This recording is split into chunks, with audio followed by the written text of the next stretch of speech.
Do you think Crash Bandicoot and Sonic just spun through everyone in the DMV line so they didn't have to wait? I gotta try that next time.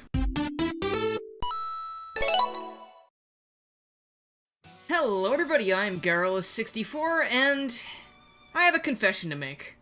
Just because I'm a fan of Sonic the Hedgehog doesn't mean I like every single game in the series.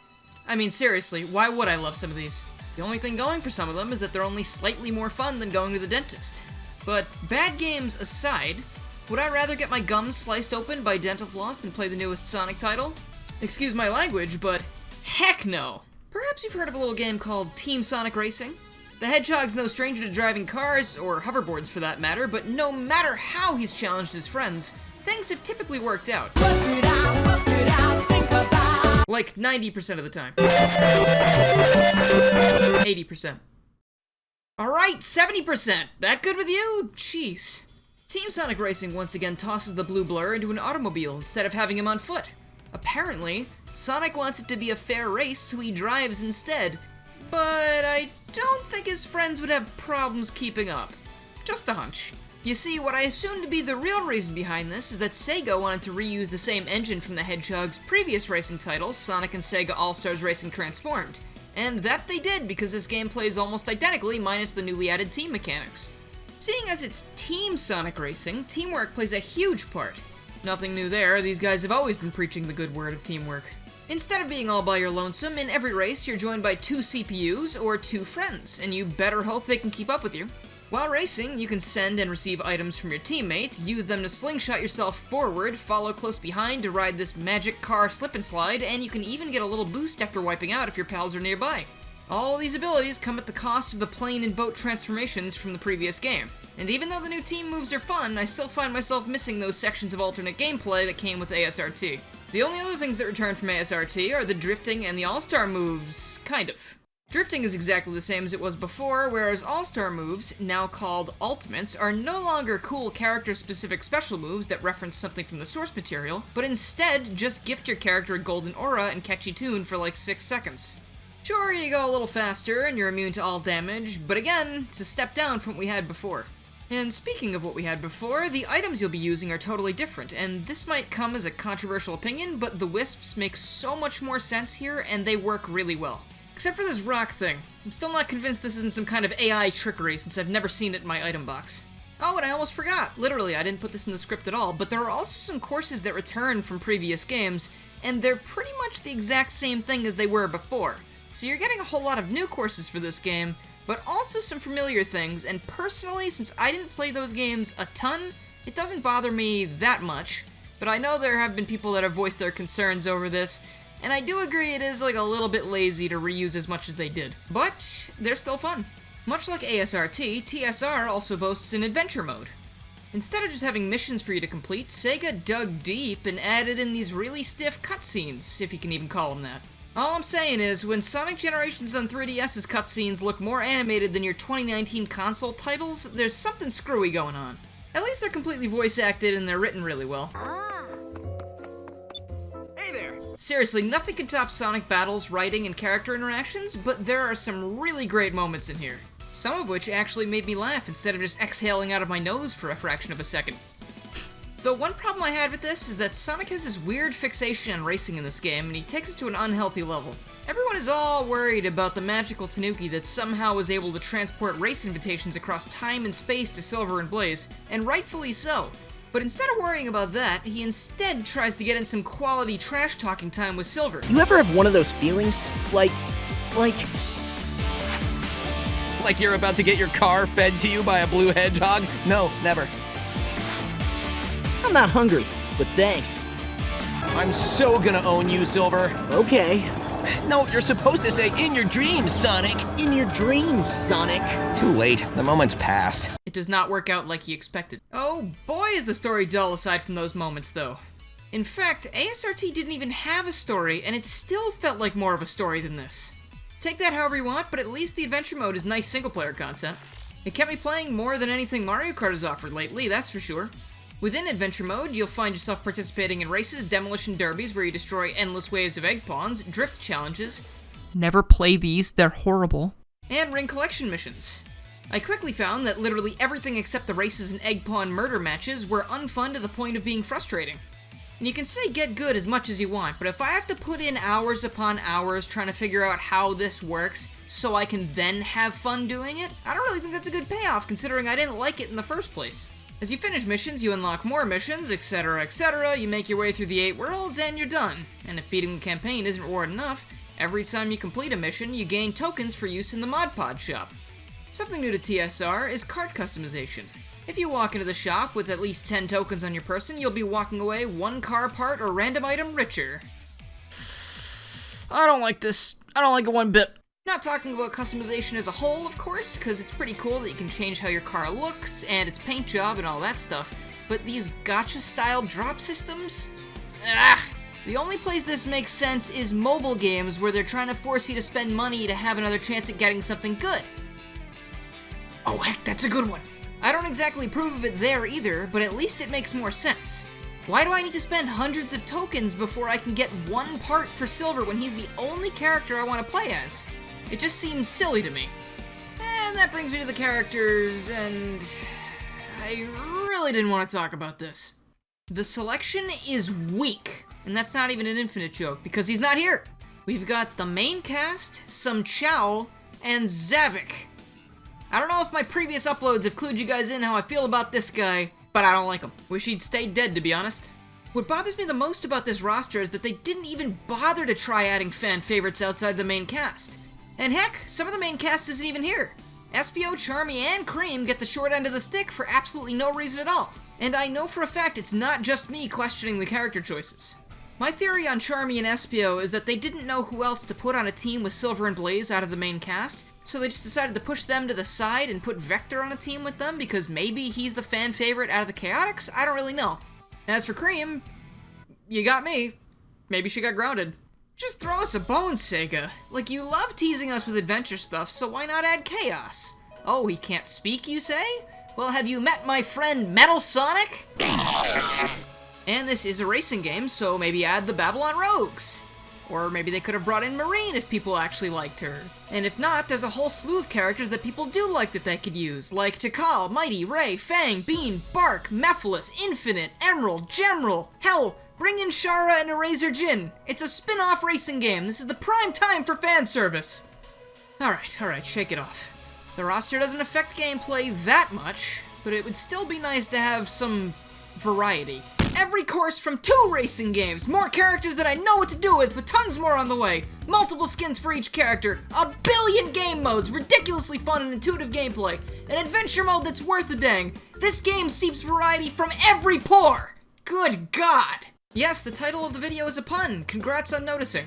After Activision returned to us our beloved orange marsupial 2 years ago, the question on everybody's mind was, what comes next? Boatloads of Bandicoot fans believed that Crash Team Racing, Naughty Dog's final Crash game, would be next. And wouldn't you know it, they were spot on.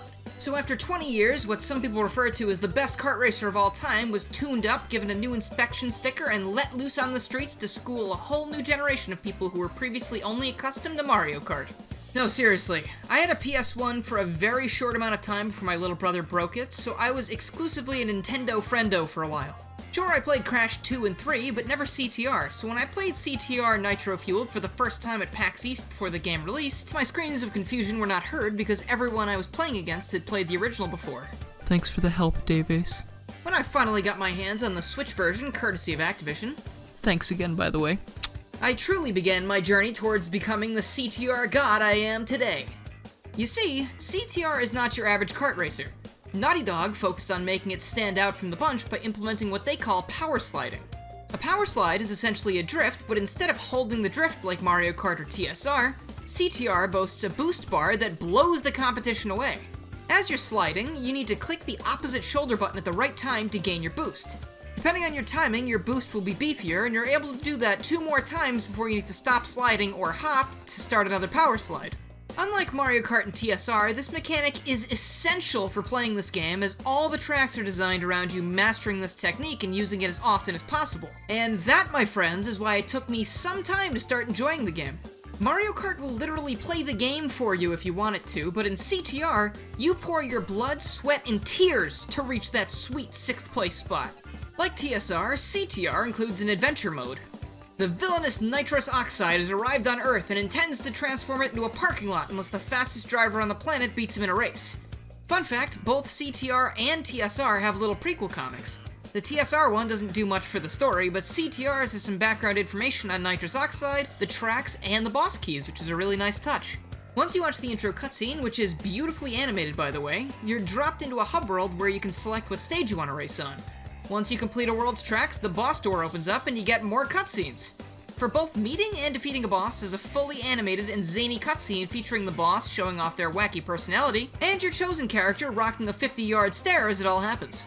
After defeating a boss, all tracks open back up and you're able to compete in relic races and CTR challenges to go for 100%, and to unlock more goodies. My boy, Fake Crash, is actually locked behind the 4 purple crystal grab missions, so I'm dedicating my entire life to trying to beat these things. That being said, I want Fake Crash engraved on my tombstone as a constant reminder of the goals I was never able to accomplish. Some of the tracks in this game feel a little bit similar, but they all have their own unique personalities and quirks which sets them apart from each other. And speaking of tracks, we not only have CTR courses, but also Crash Nitro Kart courses as well. I didn't play that game either, but some people have said that apparently these tracks had some kind of anti-gravity thing going for them, so that means Beanox went and remade some of these tracks to better fit in with CTR. Beanox, you didn't have to do that, but you did, and we appreciate it.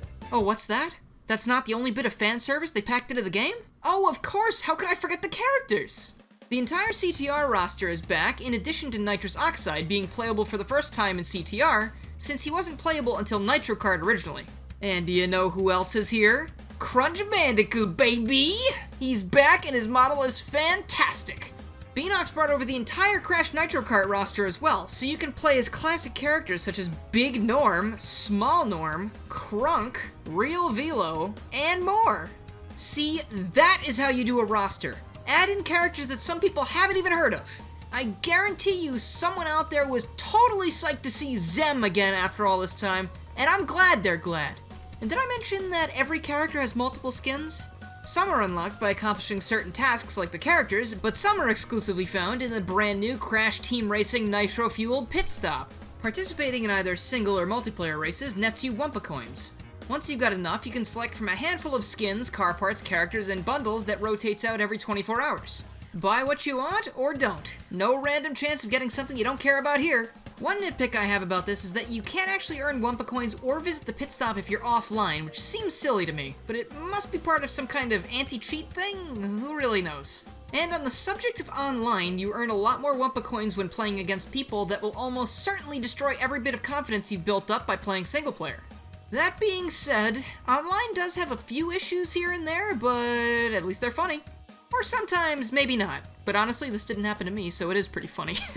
You might have noticed I didn't mention much about TSRs online, and that's because I didn't really play a whole lot of it. I've heard that people have had issues with it as well, but since I only played for a very short amount of time, I never ran into those things. Not saying they're not there, I just don't have any personal horror stories to share with you. The worst I really saw was a bit of slowdown compared to the single player stuff, but honestly I just wasn't eager to play online regardless because I just didn't have the drive. Also new to CTR on F is the amazing, the incredible, the slightly repetitive Grand Prix mode. While a Grand Prix is going on, you're able to complete various missions either online or in single player to earn nitro to fill up this meter. As you fill it, your ranking on the leaderboards will increase, and you'll earn yourself some wonderful new prizes, such as decals, cars, and even new characters and skins. Yes, new characters! Even though she wasn't in the original game, Tawna Bandicoot returns sporting both her Insane Trilogy redesign and a new racing outfit as one of her skins. The CTR Trophy Girls were also invited to the party, and you end up seeing a lot of them online, at least at the time of recording this, because the Grand Prix characters and carts get you bonus nitro when you use them. And I'm positive that's the only reason. All the new racers are even introduced via some exclusive cutscenes created just for Grand Prix mode.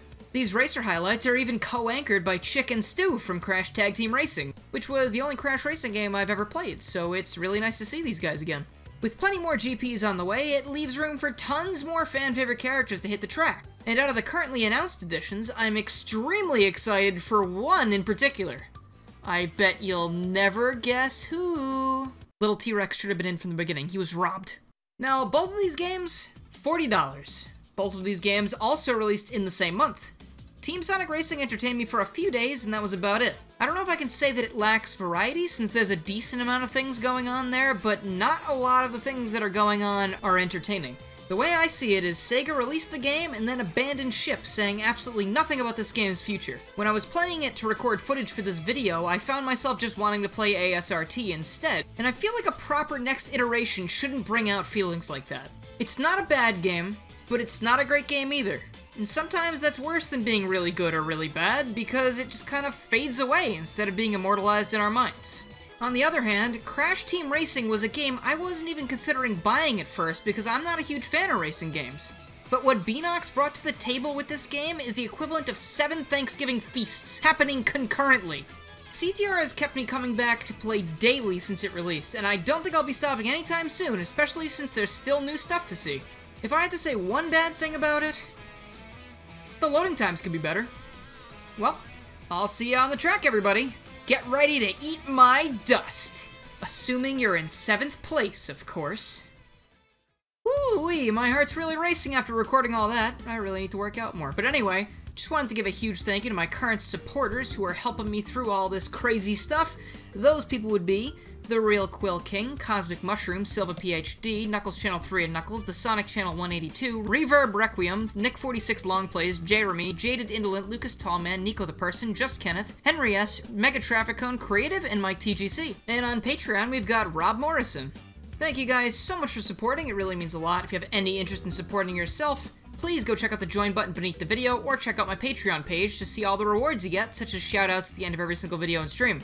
I'd also like to thank my friend Cisco for editing this video. You can check out his stuff in the description or on screen right here. And thank you so much for watching this video. I will see you guys next time.